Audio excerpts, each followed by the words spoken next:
Bienvenue sur Métabolisme TV, votre source d'informations fiables sur le métabolisme et la santé. Huile de coco antivirale. Je suis Franck Suarez, spécialiste de l'obésité et du métabolisme, et aujourd'hui je veux répondre à plusieurs questions que nous avons reçues sur Métabolisme TV. Vous pouvez nous écrire sur metabolismo.tv, vous pouvez nous écrire en bas et nous vous répondrons toujours. Et beaucoup des questions que vous posez se transforment ensuite en épisodes de Métabolisme.tv, car nous aimons l'idée de vous éduquer. Le but de Métabolismo TV est d'utiliser la science qui est composée de vérités prouvées et de vous les expliquer de manière simple, de manière à ce que vous puissiez l'utiliser pour votre santé, pour votre énergie, pour perdre du poids, pour contrôler le diabète, pour vous sentir mieux. Il n'y a pas beaucoup d'intérêt de l'industrie pharmaceutique. Guérir qui que ce soit, parce que si les gens guérissent, leur business de Medicare s'effondre, donc fondamentalement Métabolismo TV est ici pour vous offrir des informations précieuses que vous pouvez utiliser pour améliorer et préserver votre santé.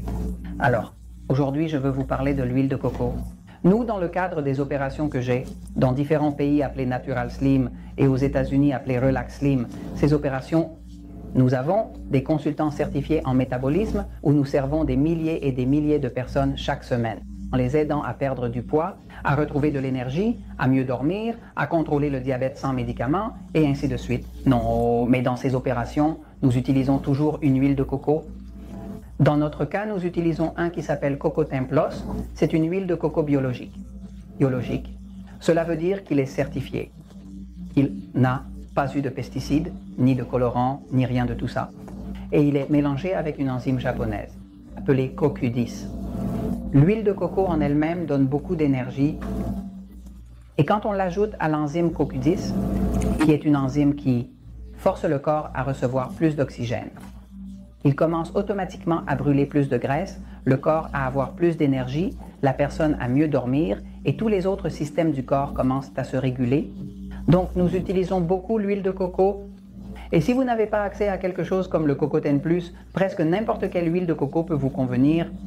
Si vous avez accès au Cocoten Plus, alors vous avez déjà un avantage supplémentaire d'un composé comme le CoQ10 qui donne encore plus d'énergie, d'oxygène au corps. Mais de toute façon, je vais au tableau un petit moment pour expliquer le sujet de comment l'huile de coco est antivirale. C'est antiviral. Je vais ici au tableau un petit moment. Pensez, l'huile de coco est une huile de coco, c'est une huile qui est employée depuis des milliers d'années et elle est entièrement naturelle car elle provient du cocotier. Et maintenant, l'huile de coco, en tant que telle, il y a 3 huiles différentes, chacune avec un nom distinct et unique. La première huile est connue sous le nom de l'huile caprique, la deuxième est appelée huile caprylique et la troisième est désignée sous le nom d'huile laurique. Maintenant, cela s'appelle acide caprique, acide caprylique, acide laurique. Parmi les 3 huiles, nous pouvons dire la chose suivante, que les 3 sont des graisses saturées. Le fait que ce soit une graisse saturée, eh bien, les gens pensent, cela doit être comme la graisse de porc et autres, qui est en fait une graisse saturée. Non. En fait, en réalité, ce type de graisse saturée s'appelle également des triglycérides. Des triglycérides. Chaîne moyenne, en fait. En anglais, on les appelle MTC, qui signifie triglycérides à chaîne moyenne.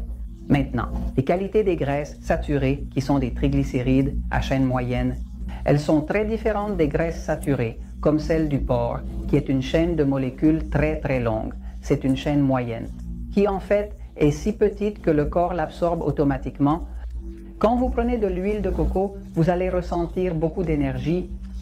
Vous pouvez commencer même à transpirer et le corps, immédiatement, ça coupe la faim et brûle les graisses. Vous commencez à prendre de l'huile de coco et vous allez remarquer que si vous allez uriner, il y a beaucoup de mousse. Cette mousse qui sort de l'urine, c'est la graisse de votre corps qui commence à être évacuée parce que l'huile de coco augmente l'énergie du corps. Elle stimule la combustion des graisses.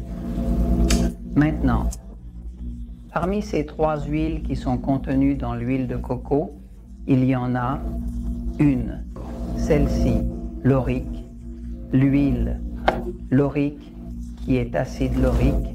Celle-ci est antivirale. En fait, cette huile est si antivirale que je veux que vous sachiez que le lait maternel, elle contient une grande quantité d'acide laurique, c'est-à-dire que ce que le Créateur a mis dans le lait maternel permet à un bébé de se défendre efficacement contre les virus, des parasites, des champignons. Ça arrive déjà. Le lait maternel est rempli d'acide laurique, avec une proportion très élevée d'acide laurique. C'est un antibiotique naturel, un antifongique, un antiviral que contient le lait de la mère pour le bébé. C'est pourquoi le bébé qui est allaité a de bonnes chances d'avoir un bon système immunitaire et une bonne défense. Cela vient en partie de l'huile laurique, de acide laurique que contient le lait maternel. En fait, des études scientifiques ont été réalisées. Il y a eu une étude célèbre réalisée avec 46 bébés qui étaient nés avec un faible poids. Et parmi ces 46 bébés qui étaient nés avec un faible poids, ils les ont comparés à d'autres qui étaient nés avec un poids normal.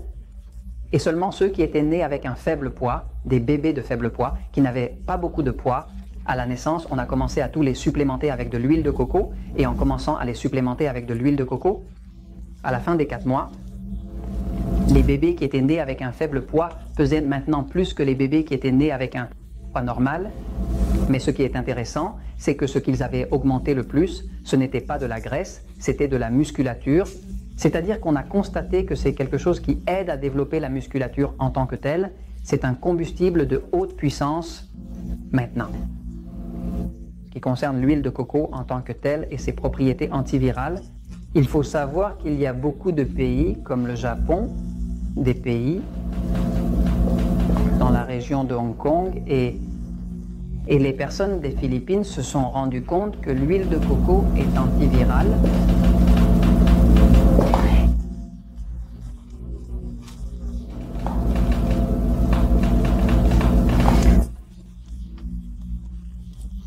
Tellement que lorsqu'il y a des patients atteints du sida, syndrome de déficience, ils ont découvert que si on leur donne de fortes doses d'huile de coco, cela réduit le taux viral, c'est-à-dire qu'ils l'utilisent même pour les personnes qui ont un syndrome de déficience virale, comme le sida, comme toute infection virale. Des personnes qui, par exemple, ont tendance à avoir beaucoup d'herpès, commencent à prendre, c'est une infection virale, ils commencent à prendre de l'huile de coco régulièrement et cela réduit dramatiquement les infections d'herpès tant dans la bouche que dans les organes génitaux. C'est-à-dire qu'il y a dans l'huile de coco des propriétés antivirales. Les antivirus que la médecine n'a pas. Alors, profitez de votre huile de coco, prends-le. Utilise-le comme une dose régulière. C'est très bon, bien mais très bénéfique. En fait, il y a quelques avantages supplémentaires à considérer. Ici à Porto Rico, où récemment, là où je suis, il y a eu un ouragan dévastateur qui a ravagé l'île. Les gens pouvaient à peine dormir la nuit parce que les moustiques faisaient la fête, surtout quand il n'y a pas de climatisation et toutes ces choses. Les moustiques font la fête, surtout s'il y a de l'eau stagnante, comme dans des marécages qui s'accumulent, sont stagnantes. Et beaucoup de personnes ont découvert que si on mettait de l'huile de coco sur la peau, les moustiques ne s'approchent pas. Et c'est que l'huile de coco a la propriété de pénétrer la peau. Quand vous mettez un peu d'huile de coco sur la peau, au bout d'un moment, vous ne le verrez plus là, parce qu'il pénètre à l'intérieur. C'est une huile qui pénètre la peau. C'est pourquoi de nombreux masseurs utilisent de l'huile de coco. Mais curieusement, les moustiques, quand ils sentent l'huile de coco, savent qu'il y a de l'acide laurique et s'enfuient. Alors, vous mettez un peu d'huile de coco sur la peau et automatiquement les moustiques vont décider de ne pas vous piquer. Ils piqueront un autre, mais ils ne vous piqueront pas. Et je vous en parle parce que, en fait, la vérité triomphe toujours